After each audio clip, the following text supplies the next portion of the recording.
Vous nous demandez de partager les merveilles de la vie missionnaire des frères Jacquard. Oui, c'est un océan de merveilles, de signes et de manifestations du Seigneur. Et souvent, vous nous avez demandé d'en faire mémoire. Alors, nous allons évoquer cette vie missionnaire avec vous à travers différents angles. À travers ce partage, c'est le Seigneur que nous magnifions. Il nous livre des secrets de vie et d'éternité. Les petits frères, premier épisode. Avant de nous quitter, Père Raymond disait un jour à une personne qui pleurait un des siens. Mais nos bien-aimés, ils sont là avec nous. Arrêtez de pleurer. Vous ne les voyez pas, mais ils sont là. Comme il nous le disait, Dieu est un partageur et les frères aussi sont des partageurs. C'est un héritage vivant.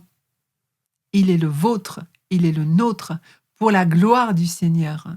Les frères au ciel ont les mains pleines pour nous les donner, à nous de leur demander.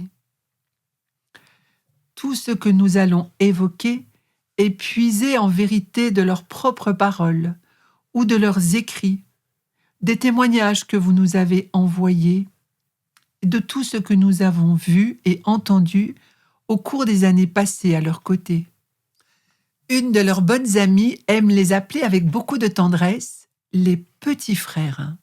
Alors je me suis demandé pourquoi les petits frères. Tout à coup, j'ai revu Père Pierre dans sa petite chambre au monastère, les dernières années de sa vie. Il aimait relire les grandes figures qui avaient plus particulièrement sculpté sa vocation. Vous savez bien, allez... Mais oui, la petite Thérèse, son amoureuse, comme il l'appelait en riant, ou Jacques Maritain, et bien sûr, le père Voyhomme, René Voyhomme. Le fondateur et supérieur des frères de Foucault, avec qui Pierre avait vécu longtemps dans la même congrégation. Ceux qu'on appelle en effet les petits frères de Jésus. Ah, cela nous donne des pistes. René Voyhomme a écrit un livre intitulé « Au cœur des masses ». Il décrit dans ce livre la vie des fraternités de Foucault. Et Pierre, comme je vous le disais, s'y replongeait souvent, comme pour un premier amour. Oui, un premier amour qui dure toujours. Oui, c'est une page de la vie de Père Pierre qu'en fait, nous ne connaissons pas bien, pour la plupart d'entre nous. Et pourtant, elle va nous apporter beaucoup d'éléments, d'autant que Pierre a passé 16 ans dans cette congrégation. Oh, mais dis-moi, j'aimerais en savoir plus. Nous avons retrouvé quelques lettres à lui entre 1959 et son départ en Afrique en 1972. Est-ce que tu te souviens de son année d'ordination ? 1953 ? Exact. Le 29 juin, précisément, pour la fête des Saint-Pierre et Saint-Paul. Pierre est alors nommé vicaire en terre de Montbéliard, 3 ans à Audincourt. C'est une cité industrielle protestante. Il va y exceller. Et pourtant, 3 ans plus tard, tellement marqué par la personne de Charles de Foucault, Pierre rejoint cet ordre naissant des petits frères de Jésus. Évidemment, cela n'a plus rien à voir avec une vie de paroisse. Je les connais un peu. Ils sont religieux, vivent par 3 ou 4 en fraternité, et ils font les 3 vœux de chasteté, de pauvreté et d'obéissance. Il paraît que tu as les photos. Oui, leur vie est essentiellement contemplative, mais pas dans un monastère, dans le monde. Elle est aussi radicalement pauvre, rigoureuse, fraternelle. Tu imagines Titi au désert d'Algérie ou dans les grottes de Farleté en Espagne, à Marcinelle, à Malaga, dans les Pyrénées, à Marseille, soit au milieu des travailleurs, des ouvriers, des gitans, du monde de la plage et du luxe. Mais sais-tu en quoi consiste cette vocation des petits frères de Jésus, comme le père Voyhomme l'a décrit dans le livre dont tu parles ? La vocation de frère Charles est la bonté. La bonté et encore la bonté. L'amour est rien que l'amour. Un frère de Jésus est un amant passionné du Christ. Il vit en amitié avec Jésus. le Verbe fait chair, venu vivre chez nous. C'est une intimité continuelle d'amour et de vie avec Jésus Eucharistie. Un petit frère de Jésus partage les préoccupations de Jésus et sa destinée. Nazareth, la croix, la résurrection, et aussi sa contemplation du Père. Tu vois, au cœur de la maison, il y a une chapelle avec Jésus hostie. C'est le cœur du cœur. Ils vivent par 3 ou 4 au milieu des pauvres, des délaissés comme Jésus à Nazareth. Leur témoignage est silencieux, leur vie doit poser question. Je me souviens de Titi en Espagne, dans son équipe de travail, où il était plongeur, dans un grand hôtel. Après quelques jours d'embauche, une femme s'est approchée de lui interrogative. « Qui es-tu, toi ?»« Mais pourquoi tu me demandes ça ?»« Écoute, tu ne nous parles pas comme les autres. Tu ne nous insultes pas. C'est bizarre, hein, tu nous respectes. » Assieds-toi, parce que quand tu sauras qui je suis, tu vas tomber par terre. Je suis prêtre. C'est quoi, prêtre ? Curé. Tu te fous de ma gueule ou quoi ? Pierre posait question par sa manière de rencontrer les autres. À Nazareth, pendant 30 ans, personne ne sait qui est Jésus, le fils de Joseph. Il est Dieu venu vivre notre vie. Il vit au milieu de nous sous le regard du Père. Pour suivre Jésus, les petits frères partagent ainsi la vie des travailleurs. Ils aiment la dernière place. Ils aiment les petits. Ils ont soif d'aimer tous les hommes, sans exception. Tous les hommes, leurs frères, et spécialement les plus pauvres. C'est leur vocation, les plus pauvres ? Oui, ils ont soif de les aimer chacun, comme s'il était seul au monde. On les appelle aussi frères au cœur universel. Ce sont des petits frères avec des cœurs tout remplis d'amour pour tous les hommes, tout en demeurant dans une profonde intimité avec Jésus, dans son cœur brûlant d'amour. Raymond lui aussi marchera sur les traces du père de Foucault. Il fera un essai très court au postulat de Grenay, proche de Vienne. Par contre, il sera toujours engagé dans une fraternité sacerdotale Jésus Caritas, en France et à la Dibamba. Ah oui, ces fraternités de prêtres diocésains se réunissaient une fois par mois dans l'esprit du père de Foucault pour un temps d'adoration, de partage d'évangile et de leur mission. En 1972, alors qu'il est maître des novices depuis 7 ans, Pierre, en obéissance à son supérieur le père Voyaume, quitte la congrégation pour se mettre avec Raymond au service des lépreux. Si tu veux rester un petit frère de Jésus, il faut que tu ailles vivre avec ton frère Raymond dans la léproserie de la Dibamba. Tu peux lui apporter beaucoup. Pierre restera toujours un petit frère de Foucault, dans son cœur et dans sa vie. Tu te souviens, en 2018, alors que son pèlerinage sur la terre s'achève, Pierre est bien malade. Il décide d'entrer en solitude complète au monastère de Savoie. Et il dicte un message pour ses amis qui sont tellement tristes, car désormais, ils ne verront plus jamais son visage. Vous serez tous et toutes au cœur de ma vie, de consacrer uniquement à Dieu. Je ne disparais pas, mais je reste fidèle à ma vocation comme le père de Foucault, en étant permanent de la prière. Que ce soit en Afrique, dans leurs nombreuses missions, 182 dans le monde entier, ou à Villers-le-Lac dans la maison familiale, puis dans les monastères, il disait toujours, si les conditions de vie ont changé, notre vie, elle, n'a jamais changé. Donc, sans en avoir le titre officiel, je comprends qu'ils ont toujours vécu la vie des petits frères de Jésus. Et oui, c'est une vie très simple. Comme le père de Foucault le disait, l'amour de Dieu et l'amour des hommes, ce sera toute notre vie, nous l'espérons. Rien d'autre n'a de place. Jésus seul. Mais concrètement, comment cela se traduit dans leur vie ? Ils ont l'Eucharistie qui est le centre de tout. Avec la prière, l'adoration, le chapelet, la méditation quotidienne de l'Évangile. Ensuite, le partage de la vie avec les pauvres. le travail manuel et un accueil inconditionnel de tous ceux qui frappent à la porte. Plusieurs aspects dans cette vie. L'amour de Dieu. Jésus adorait dès le matin et même la nuit chaque jour. Les frères étaient des amants passionnés du Christ. Oui, mais passionné comment? Oui, Jésus, il l'adorait chaque nuit dans l'Eucharistie.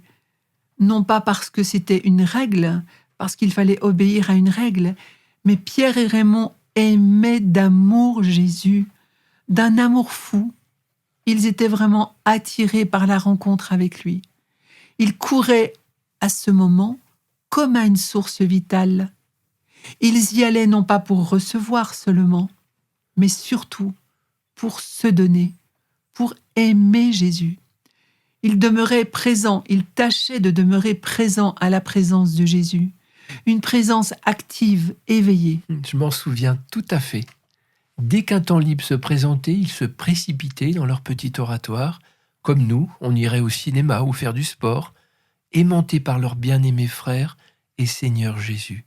50 ans, fidèlement. L'amitié avec Jésus, comme pour un petit frère de Jésus, était leur seule raison d'être. Ils n'en avaient pas d'autre. Et Pierre, tu le sais, insistait et répétait avec force. Il faut que tu aies un contact intime, amoureux, personnel avec Jésus. Oui, c'est une intimité pleine d'amour. Le regard de leur âme toujours attaché à Jésus, dans un sentiment d'adoration et d'admiration infinie. Nous les avons vus s'émerveiller, s'extasier tant de fois. « Il est venu chez nous », disait le père Raymond. « Il est fou d'amour », répétait Pierre. « Qu'est-ce que tu nous aimes », disait le père Raymond. « Mon Jésus chéri, comme tu nous aimes ». Ils étaient plongés, noyés dans cet amour. Ils vivaient dedans. Ils vivaient dans le regard de Jésus sur chacun. Rien ne pourra jamais les en déloger. Ils lui ont consacré toute leur vie.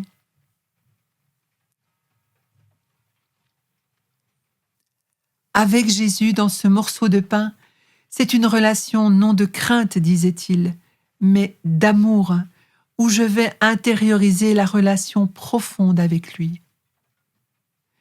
Cette présence de Jésus n'est pas symbolique. Elle est réelle, matérielle, physique. Comme disait le curé d'Ars, il est là. C'est aussi une présence de grâce. Le Jésus de Nazareth, de la vie publique, de la croix et de la résurrection est là, devant moi. La célébration de l'Eucharistie était le sommet de leur journée. Dans l'Eucharistie, centre de notre vie, nous disent-ils, nous avons trouvé tout l'amour que Jésus nous donne, en plénitude, pour le rayonner autour de nous. Pendant les camps qu'il faisait avec les jeunes, le père Raymond prenait beaucoup de soin dans les hôtels de fortune.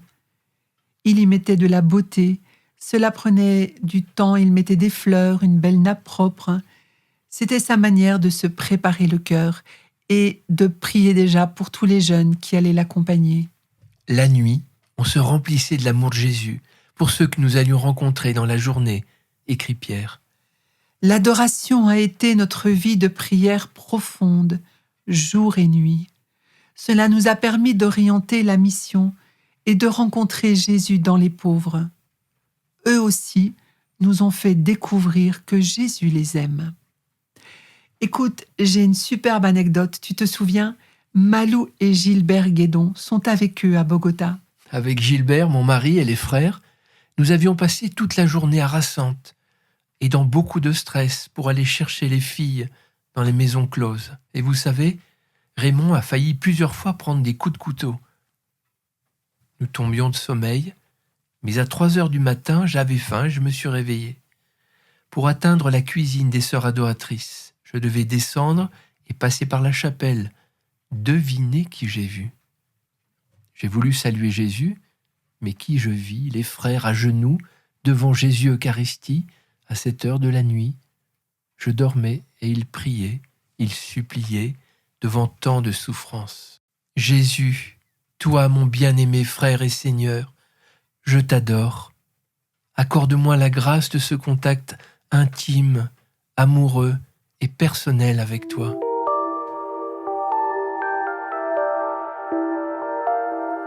On vient de découvrir leur amour du Seigneur, mais ce lien aux pauvres, qu'est-il ? Monseigneur Zoa, évêque de Yaoundé, les envoie. Allez vivre au milieu des lépreux du centre Jameau, ce centre appelé la colline de la souffrance ou le dépotoir. À cause de Jésus, Raymond et Pierre ont choisi de passer toute leur vie, on peut même dire la perdre, avec les abandonnés, les méprisés, pour être la voix de Jésus qui leur dit « Toi, tu es mon petit préféré, préféré, préféré. » La voilà la bonne nouvelle. Souviens-toi Loïc, lorsque nous sommes passés au centre Jameau, quel choc. Ah oui, dans les films, c'est beau. Et il y a des fleurs, des sourires, du soleil. Quel dénuement pourtant. Il faut le voir de près pour réaliser tant d'années qu'ils ont passées entre ciel et terre, à accueillir les pauvres, les lépreux, ceux dont personne ne voulait, juste pour les aimer, leur donner toute leur attention et les servir. Là-bas, nous avons rencontré Emmanuel Kameni qui a travaillé 30 ans avec eux, leur prothésiste, et voilà ce qu'il nous a dit. Tous les matins, à 7 heures, la cour était pleine d'amputés, de lépreux, des pauvres qui voulaient de l'argent pour payer l'école de leurs enfants, ou une consultation de médecin, ou pour recevoir un appareillage. Nous ne quittons pas Jésus la nuit, nous l'adorons. Nous le célébrons dans l'Eucharistie et nous le retrouvons dans le petit que nous rencontrons. Finalement, nous allons de Jésus à Jésus. Quel est le secret pour découvrir Jésus dans ces pauvres si repoussants parfois? C'est parce qu'ils ont passé des heures à contempler Jésus dans sa présence eucharistique qu'ils peuvent voir dans l'invisible. En Inde, un petit enfant handicapé mental, un jour, prend Pierre par la main et le conduit à l'extérieur de l'ashram dans une vieille case. Il jette un coup de pied dans la porte et les amène devant un amas de couverture. Mais eux ne comprenaient pas. Puis il soulève le tas de couverture. Quelle stupéfaction! Une petite grand-mère en train d'agoniser. « Ce petit enfant m'a pris par la main, dit Pierre, et m'a conduit à la même présence mystérieuse de Jésus, dans cette grand-mère qui allait mourir et qui avait besoin de toucher un peu d'amour et de pouvoir arriver près de Dieu, habillé avec un peu d'amour fraternel. » Une autre fois, un petit enfant de 6 ans orphelin qui avait les 2 jambes coupées parce qu'il avait sauté sur une mine au Cambodge après la mort de ses parents. Il a eu un tel sourire en faisant ses premiers pas qu'il a semblé à Pierre et Raymond de voir à travers lui la présence de Jésus. C'est lui qui nous le dit dans l'Évangile. « Tout ce que tu fais au plus petit des miens, c'est à moi que tu le fais. » Ça, c'est la parole préférée des pères, tu te souviens?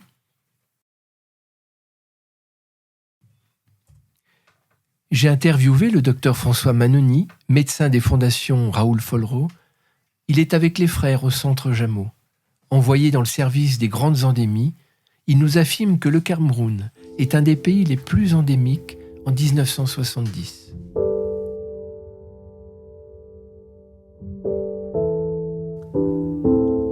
Alors la présence, le travail, le dynamisme et surtout la foi des frères va donner un coup de fouet à cette lutte contre la lèpre dans le pays.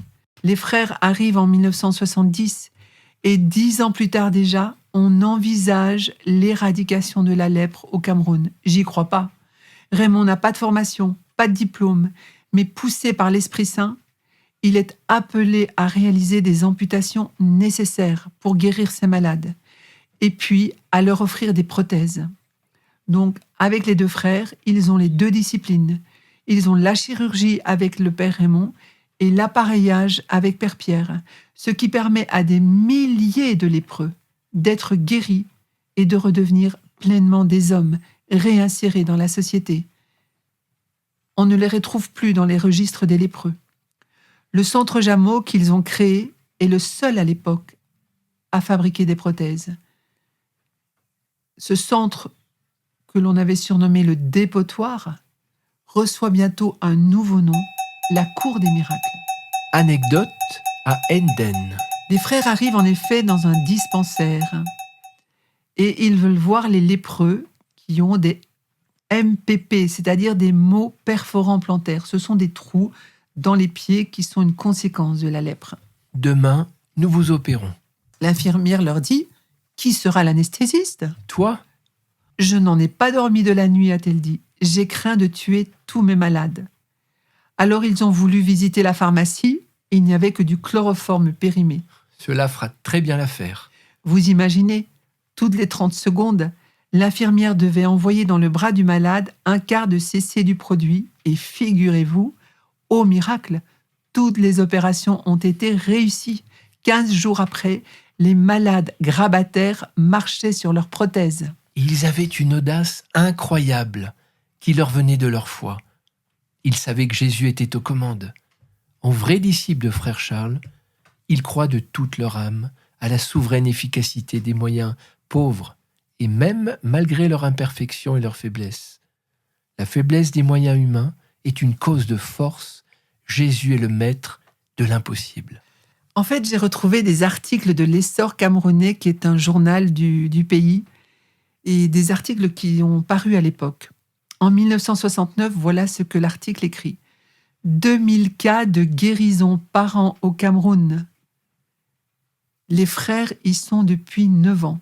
Les frères Jacquard sur le front de la bataille contre la lèpre. Un autre article, la Franche-Comté dans la bataille contre la lèpre. Avec les moyens adéquats, le Cameroun viendra au bout de la lèpre d'ici l'an 2000, journal de 1976. Et un autre article, 6984 guérisons en 2 ans. Il faut être aveugle pour ne pas voir la foi des frères Jacquard, grande comme un grain de moutarde, comme le dit l'Évangile. Si vous aviez la foi grande comme un grain de sénévé, vous diriez à cette montagne, « Jette-toi d'ici dans la mer », et elle vous obéirait. Ils n'avaient peur de rien. Encore une devise de frère Charles, un petit frère n'a peur de rien. N'avez-vous pas eu peur d'attraper la lèpre, leur demandait-on souvent. On n'a pas le temps d'y penser, répondait-il du tac au tac en riant. Le père Raymond disait, j'ai dit à Jésus, tu m'as mis au milieu d'eux, tu fais de moi ce que tu veux. Tu m'y as mis, c'est ton boulot. Le mien, c'est d'y être. Le reste, c'est pas mon affaire.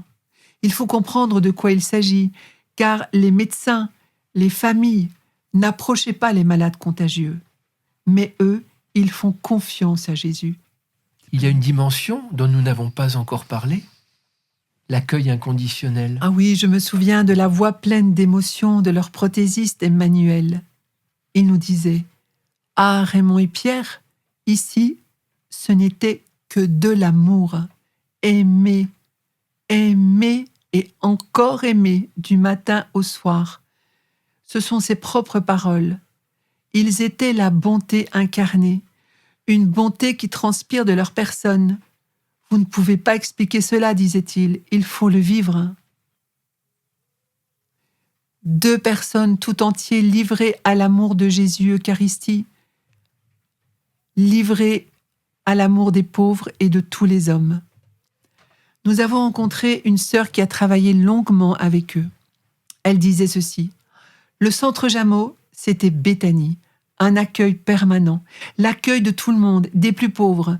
C'était incroyable. Souvent, j'allais manger chez eux.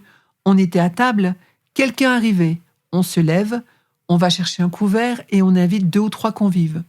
Quand il y en a pour 5, il y en a pour 10. Et cela, c'était très souvent. Alors il disait « Ah, mais on t'attendait depuis si longtemps, mais ça change tout !» Ils avaient aussi adopté 6 enfants. La petite Françoise de 6 ans, chassée de la maison parce qu'elle était contagieuse. La petite Brigitte de 3 ans, brûlée par son père, qui, ivre, l'avait confondue avec une bûche. Puis les amputés, une fois opérés, devaient attendre 15 jours pour cicatriser. Parfois, ils les accueillaient chez eux. Il faut 15 jours pour la cicatrisation des moignons. On tape dans le sac de riz, comme disaient les frères, et on rallonge la soupe avec de l'eau, sans jamais se plaindre ou rouspéter. On partage.